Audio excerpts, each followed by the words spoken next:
So I don't know if you guys know this, but TikTok was shut down this past week. I don't know if any of you peruse TikTok at all, but TikTok was shut down for about like 14 hours in the United States just the other day. It was like Saturday night at like 8:39 p.m. and came back up at like 11 a.m. the next day. But people freak out. They're like, "Oh my gosh, what are we gonna do? We're gonna lose our minds! Oh my gosh!" So people were freaking out. I don't know if you guys know who Soups is. He is a quote unquote influencer on TikTok and social media, also known his real name is Matt Ramos. And he posted on X, this will significantly affect the Superman box office. And he was talking about TikTok being kaput, gone, finite, because he believed that it was banned for good. Now, he wasn't wrong completely because movie studios have really um, leaned into social media and influencers quite a bit over the last number of years. Specifically, someone like Matt Ramos, who has been at all the premieres, has been really talking up Marvel movies, DC movies, and movies galore, pulp culture in a huge way on his channel. And whether you enjoy his content or not, he's been used quite a bit. And whether you know who he is or not, I'm sure if you see him, you probably be like, oh, I know who that guy is. And he was actually invited to the trailer event for Superman back in December. Like, he's the kind of person that's invited and used at those types of things. So him saying something like this isn't far off. It isn't really off base. It was, and here's the thing: these studios have to then rethink their marketing when a tool like TikTok is taken away, because TikTok is seen by millions of people, viewed by millions of people every single day, specifically in America. So again, what Matt Ramos was saying here is not wrong. It would significantly affect Superman at the box office if the marketing team at Warner Brothers, at specifically DC Studios, did not course correct and find a way to market this show or movie, I should say.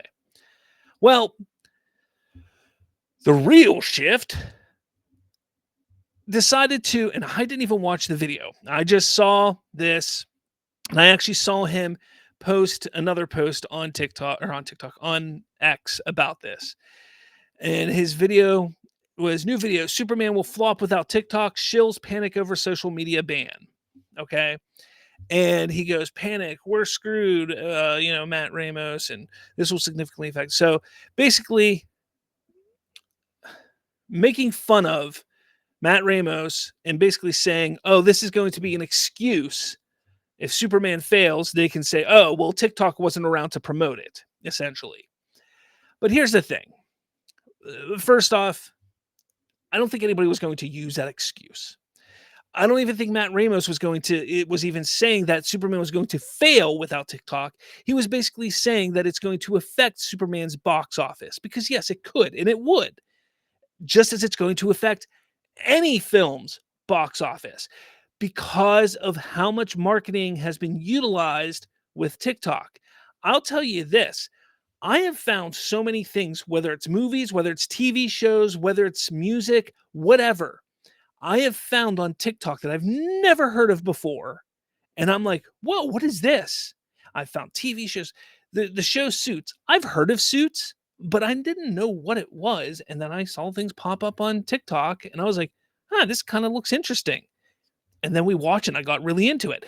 And it's stuff like that. You see things just, whether it's marketing from the studio or it's just TikTokers, people just sharing clips of things that they like on TikTok. You see them and it clicks something in your head and you're like, man, I like this. I want to watch it. Or man, this song sounds cool. I want to listen to the whole song. Or hey, this is neat. That's what TikTok does. So yes, it can affect a multitude of things when it comes to promoting and marketing a movie. Yes, it could affect Superman, just as it could affect Captain America, Fantastic Four, Jurassic World, a plethora of films coming out this year. It could affect. So what Matt Ramos was saying here is not incorrect. But obviously, you have this guy here who is anti DCU, who is all he wants is to see the DCU fail. I'm sorry. All he wants to see is the DCU fail. So he wants to go and call it out and say, oh, look, this is bullshit. They're panicking because TikTok's gone and Superman's going to fail because of it. At least that's going to be their excuse. Now, again, I did not watch this video. If any of you watch this video, please tell me if I'm accurate on what I think he said in this video, because I'm pretty sure that's what this video was about. But it's ridiculous. It's ridiculous that people literally are going to sit there and call out, look, whether you like Matt Ramos or not, he's not wrong. And to sit there and then sit and call him out for this, and this is the problem with people. And I sit there and constantly say, I call out the misinformation. I did it the other day. I did it the other day with another YouTuber, another person. I sat there and I called out the misinformation that they put out there about DC and about James Gunn and about this. And I'm pointing out the misinformation here, because this isn't just about Superman. Matt Ramos put this out there, talked about Superman because that's what he's most excited about. But it's about the box office. It's about film in general, is what he was talking about. But Real Shift had to twist it and make it about Superman and making it out like, oh, this is what's going to fail. And it's not. Luckily, TikTok's back. So we won't have to worry about it for maybe another 90 days. We'll see what happens if President Trump can get everything fixed and work with ByteDance and maybe get a partner for them to team up with, and maybe find somebody to have joint partnership in America. I think that's what they're trying to do, is have a partnership in America. So it's a joint venture and they don't have to sell it off completely. I'm not 100% sure what the plan is, but President Trump seems to have an idea of what he wants to do, and hopefully it gets rectified within the next 90 days so it doesn't get banned and we don't have to worry about this. But it's a real interesting thing. Real interesting thing. And again, like I said, yes, there's other outlets. There's YouTube Shorts, there's Instagram Reels, there's all this other stuff, but TikTok is the big one. It's the big one, and it'll be interesting to see how it all plays out. But let me know your thoughts in the comments below, what you think about all this. I'd love to hear what you have to say.